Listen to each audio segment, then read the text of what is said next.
રાજકોટ જિલ્લાના તમામ પોલીસ સ્ટેશનમાં 2 કે વધુ ગુનામાં ઝડપાયેલ ગુનેગારોને જિલ્લા પોલીસ વડાનું અલ્ટિમેટમ આપ્યું છે. રાજકોટ જિલ્લામાં પ્રથમ વખત ગુનેગારોને સુધારવા માટે અનોખો અભિગમ અપનાવતા જિલ્લા પોલીસ વડા વિજયસિંહ ગુર્જરે કહ્યું. ગોંડલ એસઆરપી ગ્રાઉન્ડ ખાતે જિલ્લા પોલીસ વડા વિજયસિંહ ગુર્જરે ગુનેગારોને સંબોધીને સુધરી જવાની ચેતવણી આપી છે. દારૂ, જુગાર, ચોરી, લૂંટ જેવા અનેક ગુનામાં 2 કે વધુ વખત ઝડપાયેલા 800 કરતાં પણ વધુ ગુનેગારોમાં પ્રથમ 400 જેટલા ગુનેગારોને કર્યું સંબોધન. ગુનાખોરીને લઈને પોતાના સમાજ અને પરિવાર સહિત લોકોની બરબાદી છે. ગુનેગારો સુધરશે નહીં ત્યાં સુધી ગુનો કરશે અને તેમનું હવે જાહેરમાં સરઘસ પણ નીકળશે. જિલ્લામાં દરેક પોલીસ સ્ટેશનના અધિકારીઓને પણ ગુનાખોરી સામે કડક પગલાં ભરવાના જિલ્લા પોલીસ વડાને આદેશ આપવામાં આવ્યો છે. જિલ્લા નવરાત્રી પર્વે યોજાતા 800 જેટલા શહેરી ગરબા અને 11 જેટલા પ્રાઇવેટ ગરબામાં કડક બંદોબસ્ત વચ્ચે પોલીસની સી ટીમ કાર્યરત છે.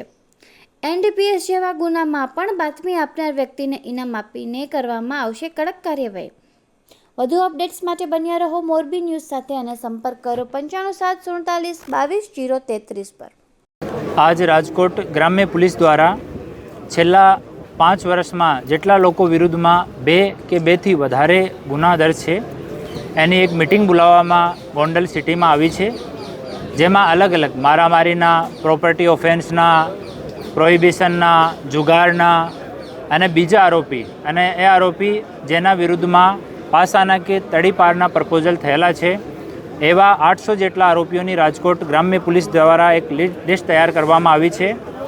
800 જેટલા લોકોમાંથી આજ 400 જેટલા લોકો અહીંયા હાજર રહ્યા અને એને કાનૂન સંબંધી માહિતી અને સમજ કરવામાં આવી છે કે ગુનાખોરી અગર કન્ટિન્યુ રહેશે એના તરફથી તો પોલીસ દ્વારા કડક પગલાં લેવામાં આવશે અને ફર્ધર ઓર સ્ટ્રિક્ટ પગલાં લેવામાં આવશે.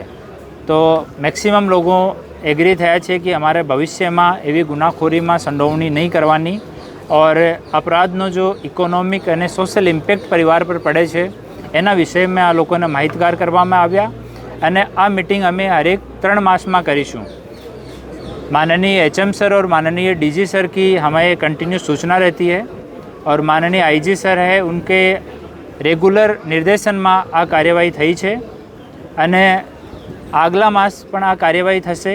ફરીથી આપણે મિટિંગ લેશું અને પછી આગલા માસ સુધી આમાં આપણે એવો પ્રયાસ કર્યો છે માનનીય આઈજી સાહેબના નિર્દેશનથી કે જો લોકો 3 માસ સુધી રેગ્યુલર મિટિંગ અટેન્ડ કરે છે, પોતાના મેન્ટરના સંપર્કમાં રહે છે અને ગુનાખોરી નહીં કરે તો આ લોકોને ફરીથી ડિસ્ટર્બ નહીં કરવાનો અને આપણે અમારો મેન્ટર જો છે ફોનથી આ લોકોથી સંપર્કમાં રહેશે અને જો લોકો કન્ટિન્યુ ગુનાખોરી કરશે એના વિરુદ્ધમાં પછી અમે ઓર કડક પગલાં લઈશું ઓર આના જો રેવન્યુના જો સોર્सेस છે એની અમે ચકાસણી કરીશું. ગેરકાયદેસર પ્રવૃત્તિઓથી કોઈ પ્રોપર્ટી લીધી હોય એની પણ અમે ચકાસણી કરીશું અને એના વિરુદ્ધમાં જો પણ લીગલ કડકથી કડક પગલાં થઈ શકે એ પગલાં લેવામાં આવશે. અમારા આપણા રાજકોટ ગ્રામ્ય વિસ્તારમાં 800થી વધારે નાનાથી લઈને મોટા ગરબા છે અને આમાં 11 જેટલા ગરબા કોમર્શિયલ ગરબા છે જેમાં ટિકિટનું વેચાણ થયું છે. તમામ જગ્યાઓ પોલીસની સારી બંદોબસ્તની વ્યવસ્થા કરી છે. હોમગાર્ડ અને પોલીસ મળીને 2000 જેટલા લોકો ફિલ્ડમાં રહેશે પૂરા 10 દિવસ અને આ સિવાય અમારી સી ટીમની 50 જેટલી મહિલાઓ છે જે સિવિલ અને ટ્રેડિશનલ કપડામાં તમામ શહેરી ગરબામાં અને કોમર્શિયલ ગરબામાં ટ્રેડિશનલ ડ્રેસમાં કેમેરા સાથે ડિપ્લોયડ રહેશે. આ સિવાય 100 જેટલા પોલીસકર્મી અમે સિવિલ ડ્રેસમાં એની નિમણૂક કરી છે જે લોકો પેટ્રોલિંગ પણ કરશે અને ગરબાની જગ્યાની આજુબાજુમાં પાર્કિંગમાં ત્યાં કોઈ નશાખોરી હોય, ત્યાં કોઈ મહિલાઓ માટે સુરક્ષિત માહોલ હોય એની ચકાસણી પણ કરશે. અને તમામ ગરબા આયોજકો સાથે પણ અમારી મિટિંગ થઈ છે. તમામ લોકો એકદમ કટિબદ્ધ છે કે મહિલાઓ અને આપણે સમાજની વ્યવસ્થા જો છે એના ધ્યાનમાં લીધે, મહિલાઓની સુરક્ષાને ધ્યાનમાં લીધે તમામ વ્યવસ્થા કરવામાં આવી છે અને શાંતિથી, પ્રેમથી અને ખુશીથી નવરાત્રિનું આયોજન થાય એ માટે ગુજરાત ગ્રામ્ય પોલીસ કટિબદ્ધ છે.